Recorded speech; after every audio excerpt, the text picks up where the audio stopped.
Ladies and gentlemen, the bye week is over and we are back and we are happy to be back. Titans, Texans coming up this weekend. We're going to dive into everything we've missed over the past couple weeks and more. So let's get right into it. Jimmy, start us up. Turn up your volume. Because you're about to listen to The Sick Podcast. Talking Titans. Ward looking. Looping out of trouble. Trying to set up receivers. He's going to throw against his body to the end zone. Caught. Touchdown. Spectacular. Cam Ward, welcome to Nashville. The sickest Tennessee Titans podcast. Sick! It's going to be sick. All righty, folks. We're back once again. Welcome back to the Sick Podcast Talking Titans, joined always by my counterpart, Jarett. Jarett, how you doing today, Brother Bear? Pretty good, man. Just like you said, we survived the bye week. We didn't win, we didn't lose, but No. I feel very optimistic about this week. So I know we're going to talk about that. So we'll see.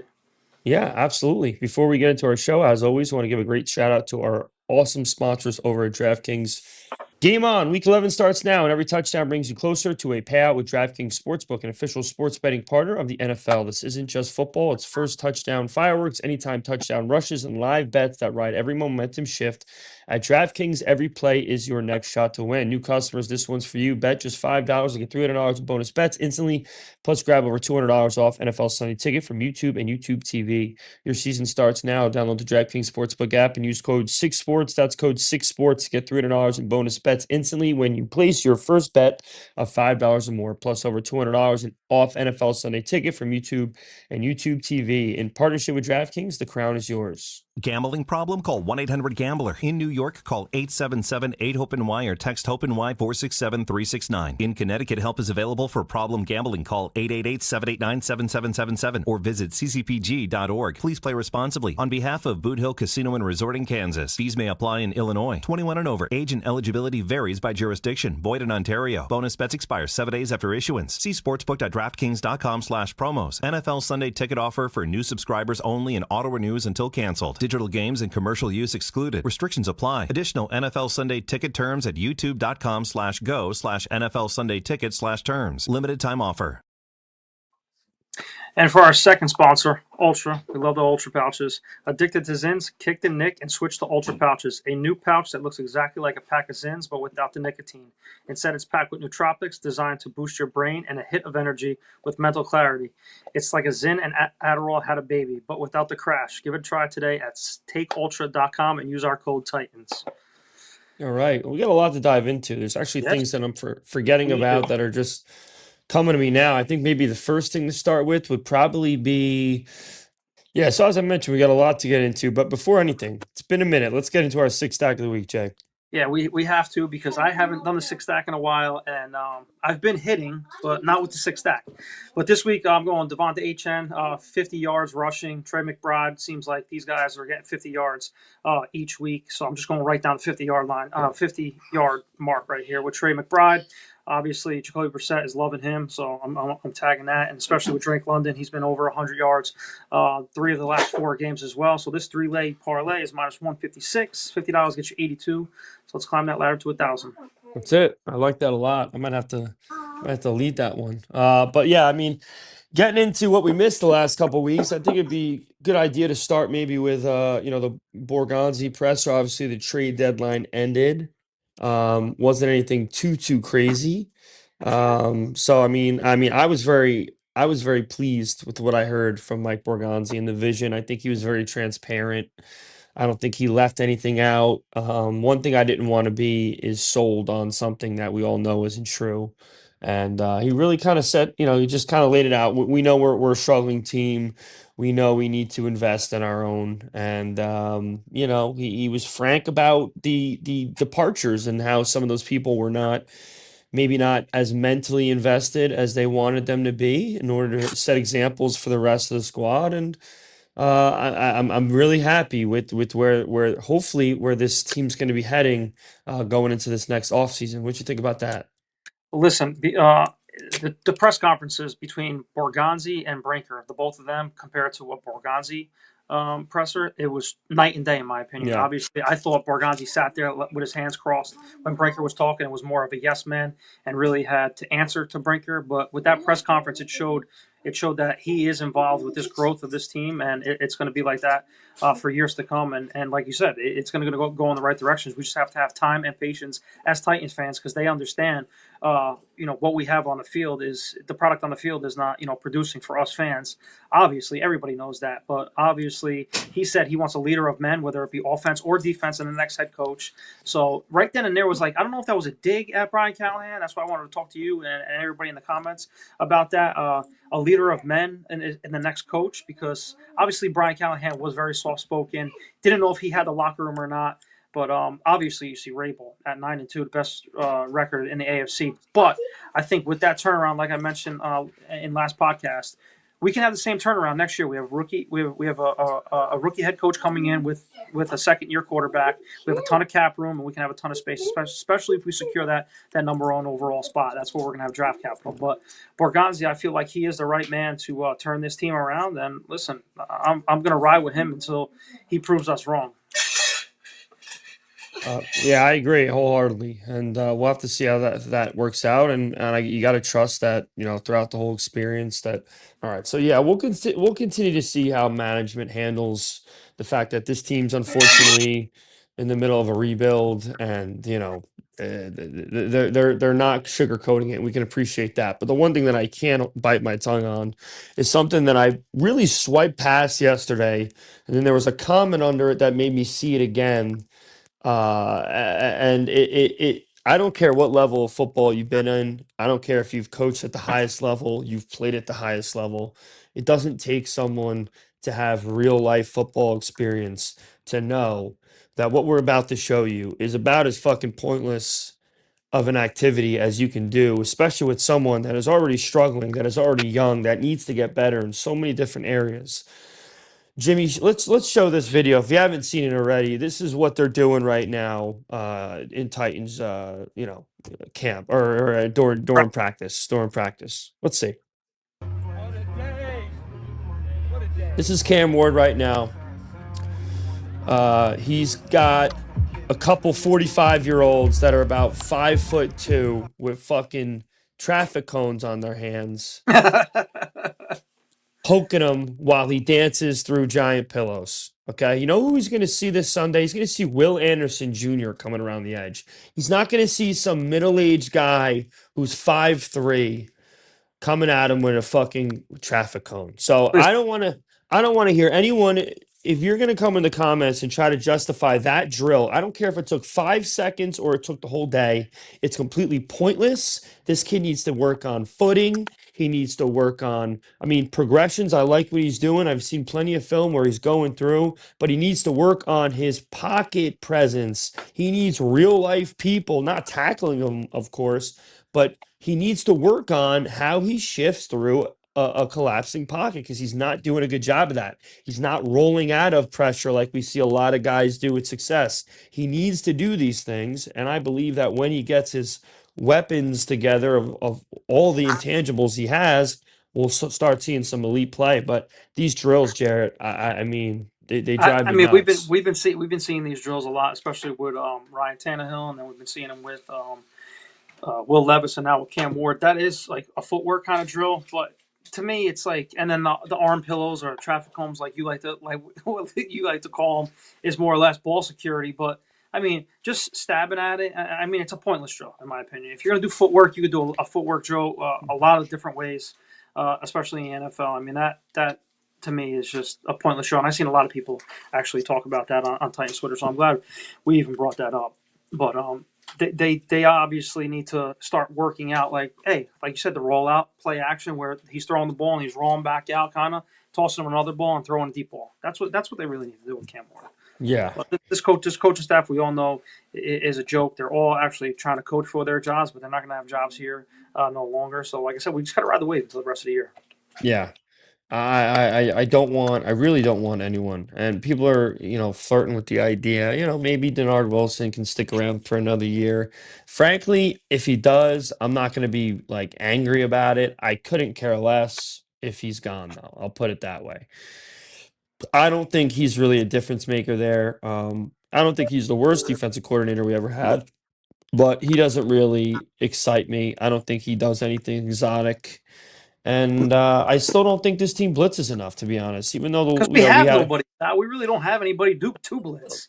I I don't mean, know, we can blitz. They might last not be game we getting home though. played, we sacked. Didn't we get 5 sacks our last game we played? And that one guy is gone now. That is So true. That I is true. mean, no one's going to get home anymore. Arden Key is a waste. Jeffrey Simmons is going to be back now. So I mean, we can get pressure up front, but we need playmakers, man. And just like that 2019 with Bud Dupree and that whole playoff run, we were getting after the quarterback. 9 sacks, 10 sacks, 8 sacks, 7 sacks a game. That was Titans football. That was Titans football. What made us fall in love with it back in the 99 and 2000, 2001, all those years, man. I mean, that hard, gritty, no hold type of football games, and we got to get back to that. It's that simple. Yeah, I agree wholeheartedly. And Speaking of the defense, though, so I don't know if anybody's been following the situation with L'Jarius Sneed, but L'Jarius Sneed's in big trouble over here. He's got a felony right now with in Dallas. Supposedly he was driving a car. We're not going to really get into that much, but if they do indict him with a felony, we can get, I think, $12 million back out of his guaranteed money. So I mean, there is a positive out of that. I mean, if he does get indicted and we do release him, we can still get that money, which is great. But he's another one. He once he stepped foot in Nashville, it just seems like all these players they come here off of these great deals and they just shit the bed. yeah. And I mean, I don't know about you. I'm not trying to play Monday morning quarterback here, but I didn't get the vibe that he was going to be a really great person in the locker room the second we've signed him. I mean, his welcome interviews were just he just doesn't seem like a real guy that has the leadership qualities you want from a guy who's supposed to be one of your top elite defensive players. So we already chalked that up as a total disastrous signing anyway. This is obviously the icing on the cake. I think it's safe to say, I don't know how serious this situation really is, but I guess it's safe to say he's not going to be playing another snap this season. I don't know. But in better news, we are seeing Calvin Ridley put together multiple practice days in a row, which is good because it brings me to my next point here, Jarrett, which I've stated on Twitter earlier today, or earlier yesterday, I should say, is that I'm not in a situation anymore where I really care too much about the draft position of this football team. I want them to win games. I want them to try to stack some wins.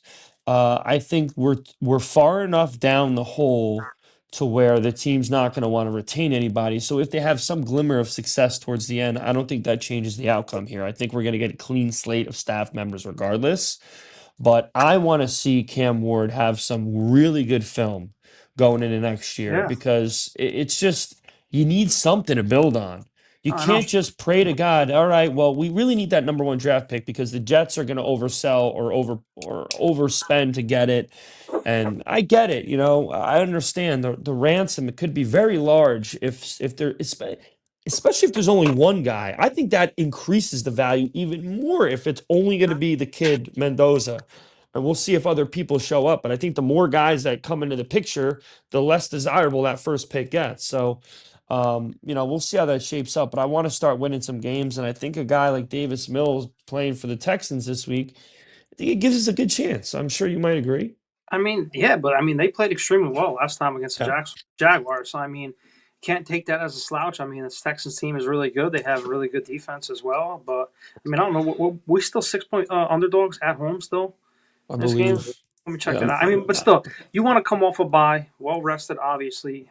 Whoever's banged up, they get healthy, and you want to see progression with Cam Ward. That's all you want to do. Whether I don't care if we win or lose anymore. I really don't. I know you want to see and stack wins. I just want to see progression and Cam Ward throw for 250 yards and 2 touchdowns. No interceptions, but efficient.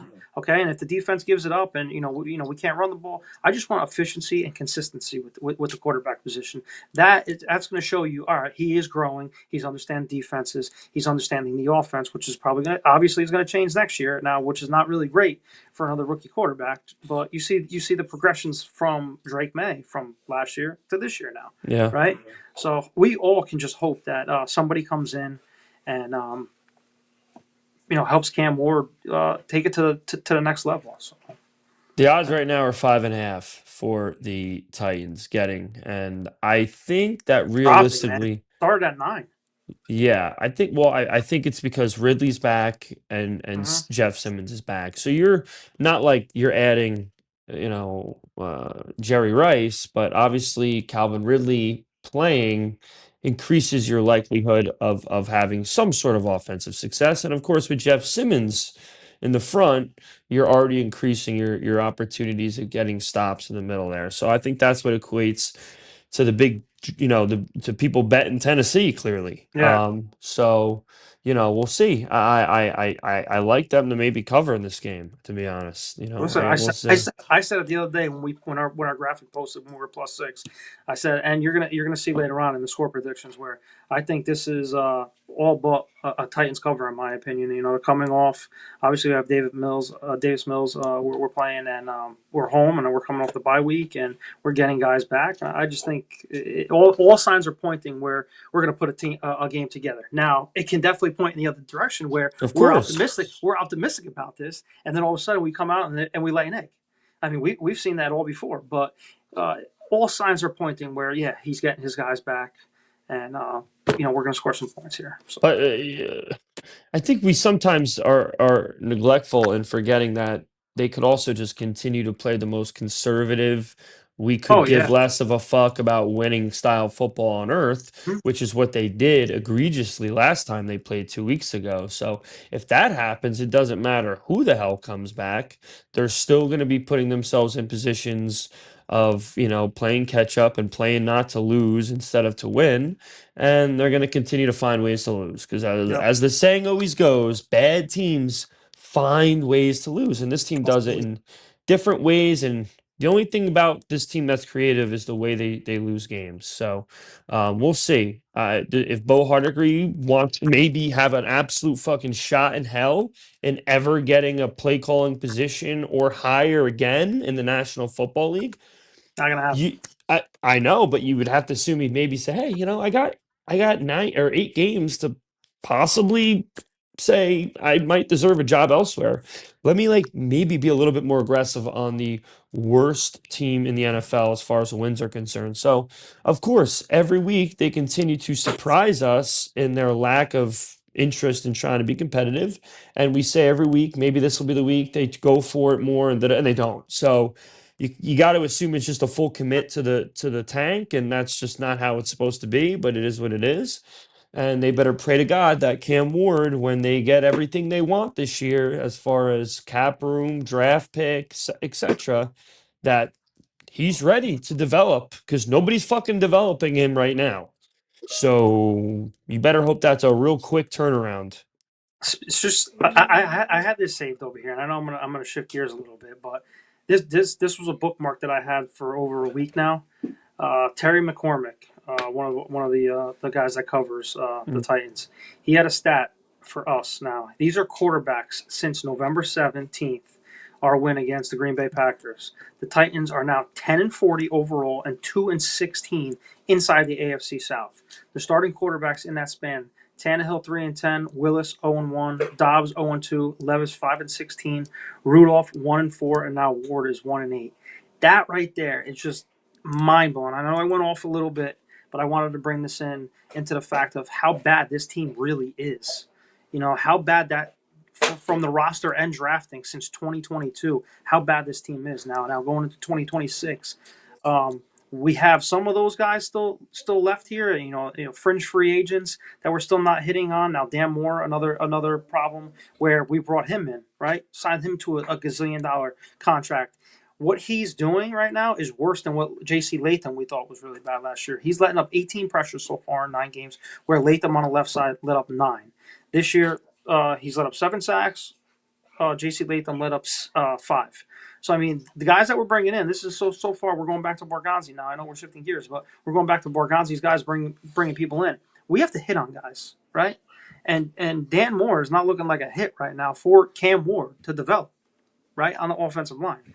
So, I mean, it's just frustrating. So this is where it ties back into the quarterback play, where when you're not surrounding quarterbacks and they're running for their lives, kinds of. And you know this, Ryan Tannehill. After some of the guys left and everything, he was running for his life a little bit, and then Will Levis, and then Rudolph, and now Ward, not really running for his life, but you got to protect these guys to win football games, and you got to protect these guys to find guys that are open. If the wide receivers can't get open, you can't block. You're never going to win football games in the NFL. I don't care if Patrick Mahomes is behind center or not. When these guys can't get open and you're not getting blocks, it's going to be tough to play. Well, those stats that you just brought up, as far as the records since that Green Bay game, I think that just screams to me that whatever you think the fabric of winning football is wrong.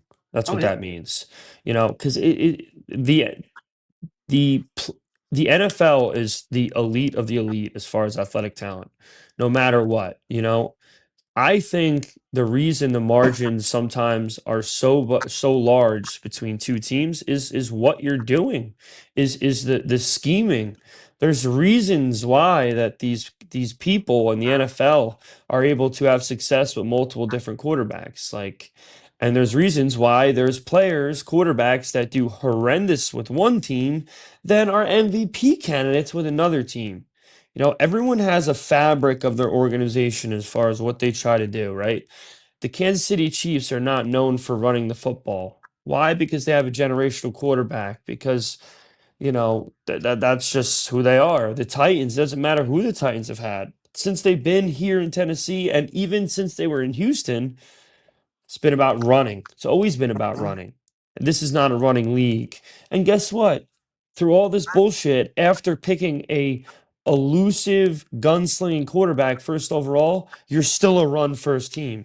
Until that changes, until you're willing to tell yourself, hey, you know what? This doesn't work. We were wrong. Nothing's going to fucking change. I know.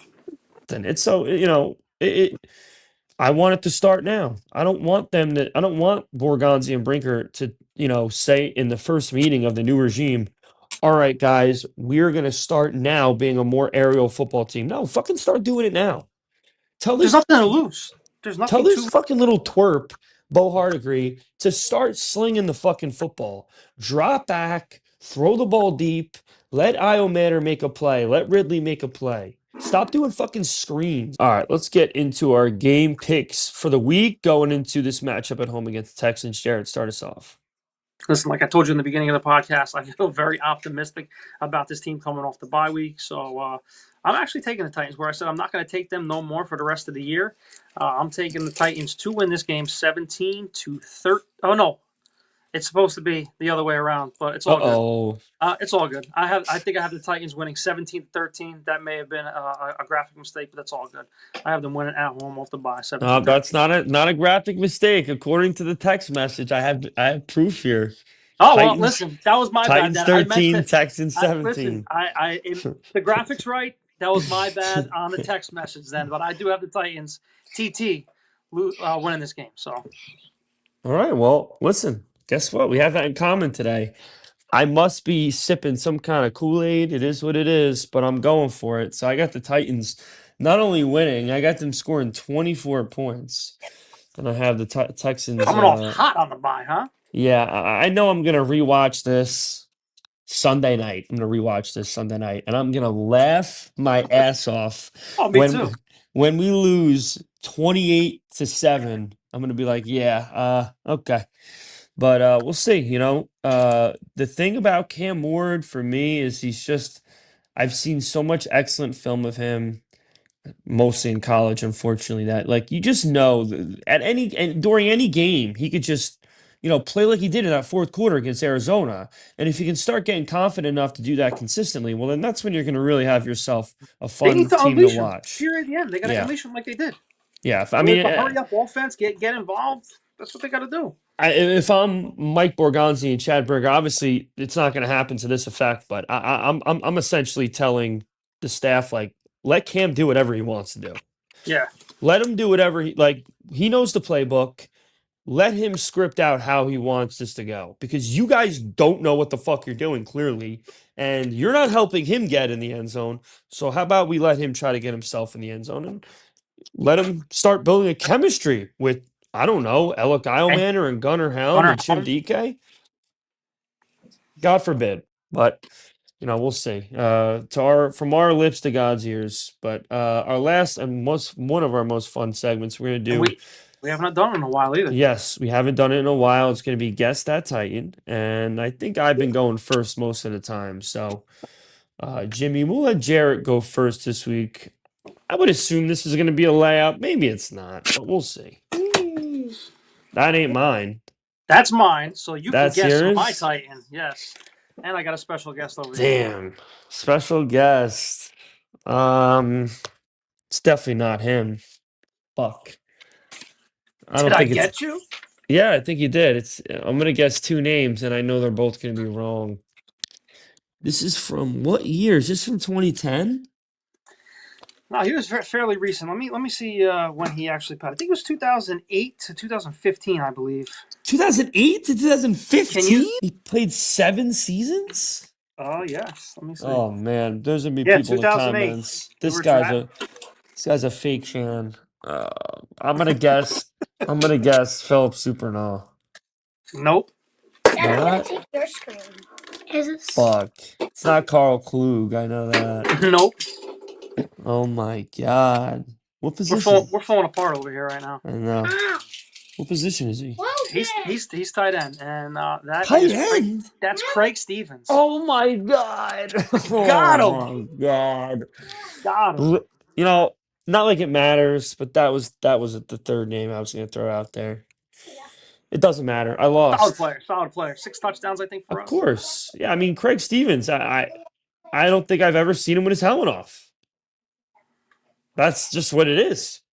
But anyway, all right, so this will be a layup then. Go ahead, Jimmy.